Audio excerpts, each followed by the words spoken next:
e houve a matança. A operação, eu acho que ela foi desastrosa. Lula está desesperado, e o motivo é simples. Mais de 100 integrantes do Comando Vermelho foram abatidos em combate. Sim, mais de 100 narcoterroristas neutralizados pelas forças de segurança do Rio de Janeiro. Mas, em vez de aplaudir o trabalho da polícia, o que Lula faz? Ele se desespera. Monta uma força-tarefa para incriminar os bravos guerreiros que arriscaram a própria vida para libertar o povo do domínio do crime. Nós estamos tentando essa investigação. Nós, inclusive, estamos tentando ver se é possível os legistas da Polícia Federal participarem do processo, sabe, de investigação da morte, como é que foi feito. Vamos ver se a gente consegue fazer essa investigação. Porque a decisão do juiz era uma ordem de prisão. Não tinha uma ordem de matança. E houve a matança. Sabe, eu acho que é importante a gente verificar em que condições ela se deu. O dado concreto é que a operação, do ponto de vista da quantidade de mortes, as pessoas podem considerar um sucesso, mas do ponto de vista da ação do Estado, eu acho que ela foi desastrosa. É isso mesmo que você ouviu. O governo federal está mais preocupado em proteger bandidos do que proteger o cidadão. Lula está tão desesperado com o sucesso das operações que ele começou a agir pessoalmente para tentar sabotar a polícia. Enquanto o Rio de Janeiro vive uma guerra real contra o narcotráfico, Lula quer travar as ações, quer impedir o avanço das forças de segurança. Por quê? Porque o resultado das operações desmonta toda a narrativa da esquerda. Mostra que, quando há vontade política e apoio ao policial na ponta, o crime recua e o medo finalmente troca de lado. Mas isso é tudo que o sistema não quer. Um povo sem medo, um Estado com autoridade e uma polícia com moral elevada. E aí vem o melhor. Lula achava que poderia contar com o apoio de Alexandre de Moraes, mas o tiro saiu pela culatra. O governador Cláudio Castro transformou o que seria uma reunião de intimidação num verdadeiro tribunal de fatos. Ele não gritou, não bateu na mesa. Foi lá e mostrou provas, mostrou vídeos, mostrou os registros das câmeras corporais. E quando as imagens apareceram, o clima mudou. O ministro, que chegou ao Rio com a postura de quem daria uma bronca, saiu calado, sem coletiva, sem discurso, sem holofote. Sabe por quê? Porque não há argumento contra fatos. E o fato é, a polícia agiu dentro da lei, com técnica e salvou vidas. Às vezes parece que a ida do Alexandre de Moraes ao Rio poderia ser descrita talvez como alguém que faz questão de atravessar a rua para pisar numa casca de banana. Certamente, William, mas quando ele chegou lá, ele já tinha em mãos também os dados que mostram que a maioria da população, não só do Rio de Janeiro como do país, apoia a operação. Quando ele tomou a decisão de ir e fez os questionamentos ao governo do Rio de Janeiro, ele não tinha esse dado. Então a operação é na terça-feira, acho que na quarta-feira a relatoria cai com ele, ainda não havia uma percepção. Aquele momento inicial, estamos falando de menos de uma semana atrás, ele era um momento de... Nós, inclusive, analistas tentando entender, né, os repórteres, a imprensa, os formadores de opinião, tentando entender o que ia acontecer. E ele também. E pelo passado, pelo histórico de operações parecidas, que não são a mesma coisa, mas que dão a entender que é a mesma coisa, chacina, Candelária, né, essas questões que... Próprio alemão, né? Que, né, ali no alemão.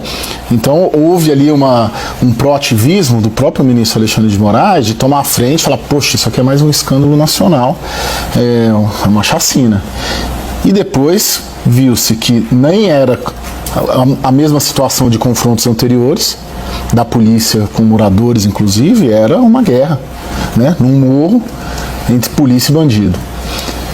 E também com apoio majoritário da população, e inclusive da população local, da população das comunidades. Então isso fez hoje, no meu entender, hoje o saldo de hoje, segunda-feira, depois da ida do Alexandre lá, você vê que ele... a reunião, a informação que a gente tem começa tensa, mas depois acaba... Nisso o dia inteiro. Isso, a reunião começou tensa, depois acabou bem. O Alexandre de Moraes sai da reunião e vai almoçar com o Cláudio Castro. Porque também, uma coisa é o Alexandre de Moraes ir contra o bolsonarismo que divide o país, ou na pior das hipóteses é um 60-40.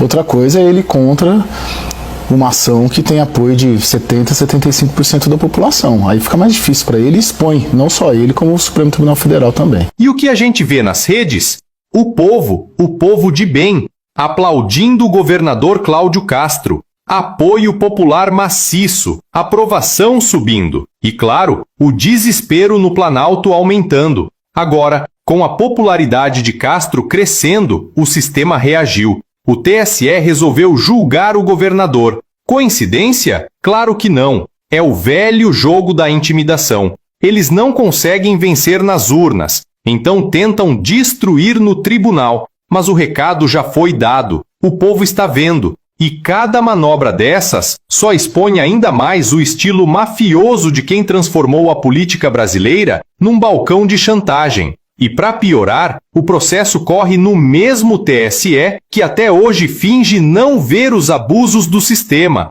Um julgamento sem base, sem provas, apenas para mandar o recado. Ninguém desafia o regime impunemente. E Lula, mais uma vez, mostra de que lado está. Ele não está do lado da lei, não está do lado da ordem, não está do lado da polícia. Lula está do lado do crime, do lado de quem destrói comunidades, de quem aterroriza famílias, de quem escraviza jovens com drogas e violência. Basta ver as ações do governo. Em vez de apoiar os estados que enfrentam o narcotráfico, Lula tenta desmoralizar os governadores que estão dando resultado. É o cúmulo da inversão moral. E agora, para completar o circo, o líder do PT entrou com uma ação no Supremo pedindo que Cláudio Castro seja investigado por crime contra a soberania nacional. Soberania? Só se for a soberania do Comando Vermelho. O que o governador fez foi proteger a vida dos brasileiros,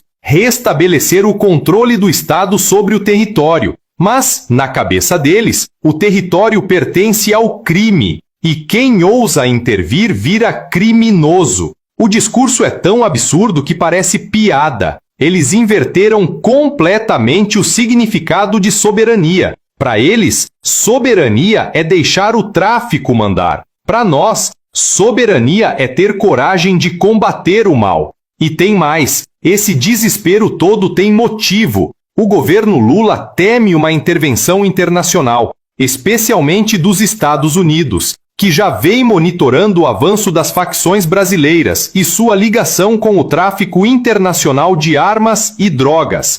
Há informações de que setores americanos consideram o Rio de Janeiro um ponto crítico de segurança continental. E se o Brasil não agir, eles agirão. Lula sabe disso e teme perder o controle político da narrativa. Por isso, tenta enquadrar o governador como ameaça à soberania. É uma forma de mandar recado. Será perseguido. Mas o que Lula não entende é que a verdadeira ameaça à soberania é deixar o crime dominar o território nacional. Tem bala, filhão, vai tomando toda a vida. Olha lá, blindado não sobe não, filhão. Você não é império do urso, filhão. As pesquisas mostram. A maioria do povo apoia as ações de Cláudio Castro. O brasileiro cansou de ver o bandido sendo tratado como vítima. Cansou de ver político defendendo o criminoso enquanto o trabalhador vive com medo. E quanto mais o governo tenta criminalizar quem combate o crime, mais o povo se une em torno de quem tem coragem. Hoje, a figura de Cláudio Castro cresce nacionalmente. Ele virou símbolo de resistência contra o sistema. E o pânico no Planalto é justamente esse: ver surgir uma nova liderança com popularidade real e sem rabo preso. Então, se tem algo que Lula deveria temer, não é o Comando Vermelho, é o comando do povo. É a força de uma nação que cansou de ajoelhar diante de criminosos. E se hoje o sistema tenta perseguir quem defende a lei, amanhã o sistema é que vai ter que responder ao povo. Porque a verdade é simples. Quem combate o crime defende o Brasil. Quem protege bandido trai a pátria. E nesse ponto, Lula já escolheu o lado errado da história. Se você também está do lado